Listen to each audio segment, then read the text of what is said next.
I think probably one of the biggest problems with Saints Row 2022 is in the writing. Copy that. Welcome to the Daily Grind. Hey, this may be a weird time to ask, but do we get hazard pay? Daily? Bailey, get your foot off the gas! Whoa!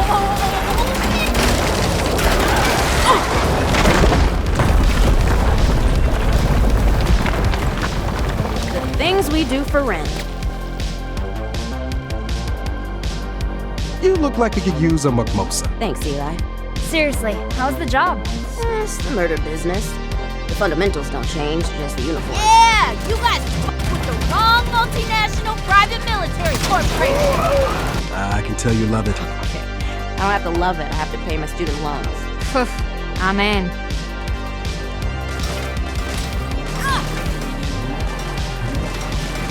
Are we gonna make rent? We'll make rent. We just gotta be a little more creative. This is exhilarating.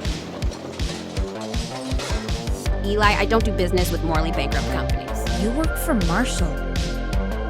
Brunch is a time for friends and mimosas, not debates on morality. Look what I found. These Saints confuse me. Which is never going to be fixed in an update, but, you know, I think I'm fine with that. I never really needed a thought-provoking story in a Saints Row game before, so I'm fine with skipping the cutscenes and dialogue.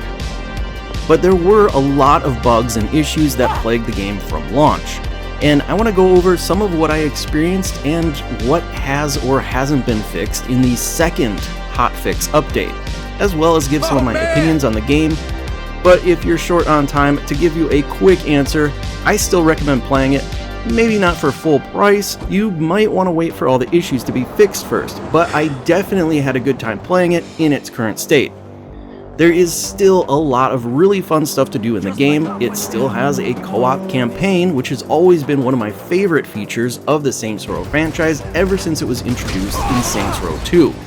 However, as I've mentioned, the game has had a fairly significant amount of bugs and issues since launch. Not as bad as the Cyberpunk launch, but that game made a significant amount of money, enough to fund the development team as they worked hard to fix the game over months and years post-launch. Saints Row 2022 didn't do anywhere near as well, but they also don't have as much to fix. I postponed my review of the game, hoping the issues would be resolved soon, but even after hotfix 2, I'm still struggling with the occasional crash, glitch, and co-op connection issues. So my experience with the game at launch was quite frustrating. It took us a really long time to get into a co-op game together, and when we finally did connect, our games were out of sync and would crash on us every once in a while. Thank goodness for the frequent autosaves, or I would have given up on the game right then and there. But how does the game hold up after hotfix 2? Well, again, we spent a good half hour or so just trying to connect through co-op, trying all sorts of random things that were suggested online, and by the time we finally did connect, which I'm not even sure what eventually solved it, we weren't even really in the mood to play anymore. But for the sake of testing the game out, T and I pressed on. The game did stay in sync much better this time, but there were little issues when driving. For example, I'd consider myself a pretty good driver in this game. I make a lot of close call maneuvers, but I don't crash unless I'm being careless. Well, on my screen, I would narrowly miss other vehicles, but in T's game, I can be seen crashing into things. The worst is when it's a collision with a police car. A police car that I dodged on my end, but now they're after us because it registered as a collision for the host. So that can be a little frustrating sometimes.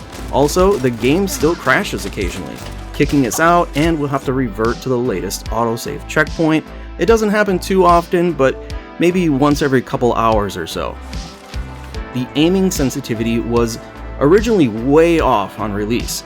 Sometimes your cursor would move fast, other times it would be slow, making for some really awkward and clunky combat when aiming your gun.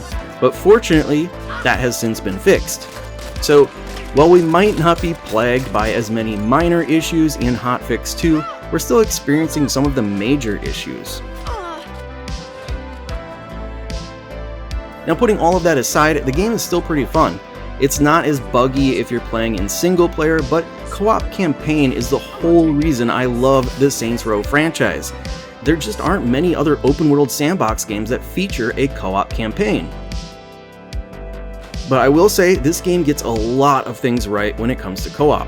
First of all, there is no distance limit on how far we can wander from each other, so one person could be flying around in a helicopter on one end of the fairly expansive map, and the other could be searching for hidden items on the other end. When either of you wants to start a mission, it'll ask for permission from the other player first, so that neither of you gets interrupted in what you're doing. That's pretty much the way the other Saints Row games work, but it's always been something that I appreciated. It is drop in, drop out, so you can join the host at any time, with their permission of course, and you can jump out whenever you want. Any progress you make in another player's game is recorded to your character, so money earned, new vehicles, unlocked perks, and completed missions will carry over to your game. But the nice thing about the completed co-op missions is that when you get back to your game, it'll give you the option between playing them again solo or marking those missions as completed in your game.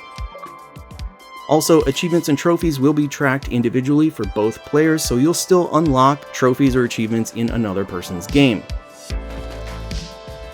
I should probably also mention there is no split-screen co-op, so you'll each need to be on your own systems, and it only supports up to 2 players. So overall, I would say the co-op is handled really well in this game.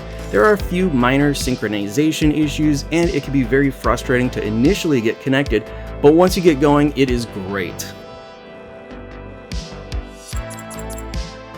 Okay, so I am playing on an Xbox Series X, and there are several graphic options to choose from.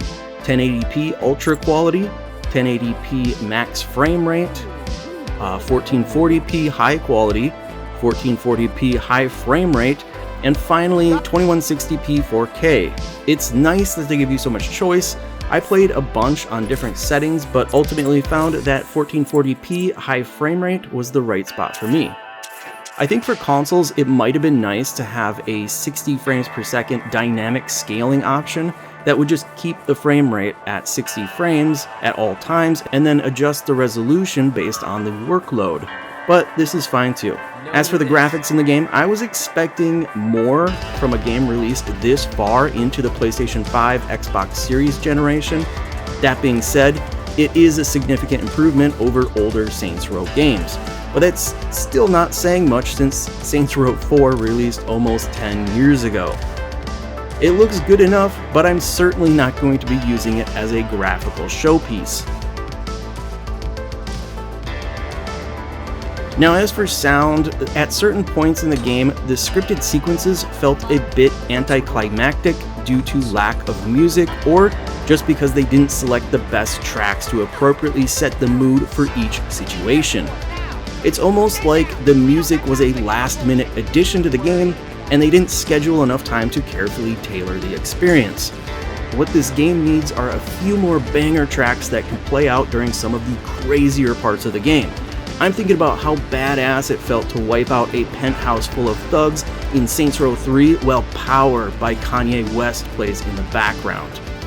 Now there are a few notable classic tracks in the Saints Row Reboot though, for instance Slam from Onyx or Party Up by DMX, and you actually have Trippie Redd making commentary on the radio station Flex FM, as well as a few tracks of his thrown in the mix. Another Trippie Redd original for you, Mr. Rage featuring Playboy Cardi off my Trip at Night album.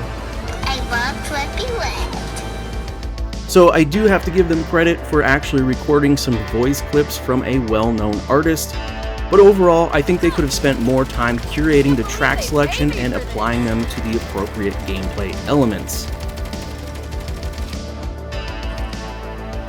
Now speaking of gameplay, one thing I really appreciated about Saints Row 2022 is that they did an excellent job of balancing the rewards in this game. Especially compared to something like Saints Row 3, I felt like I earned money way too quickly in Part 3 and 4 and was able to buy upgrades so fast that I was invincible before really playing much of the main story. In the new game, you can get to a point where you're earning lots of money, but you can also spend lots of money. There are multiple upgrades to buy for each of the vehicles and weapons you collect, and you can spend quite a bit on cosmetics to dress your character too.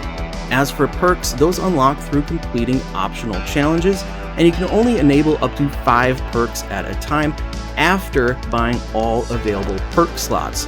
So progress isn't going to happen too quickly, but you'll have a consistent stream of little upgrades to make, and I had a lot of fun unlocking each of the vehicle and gun perks along the way.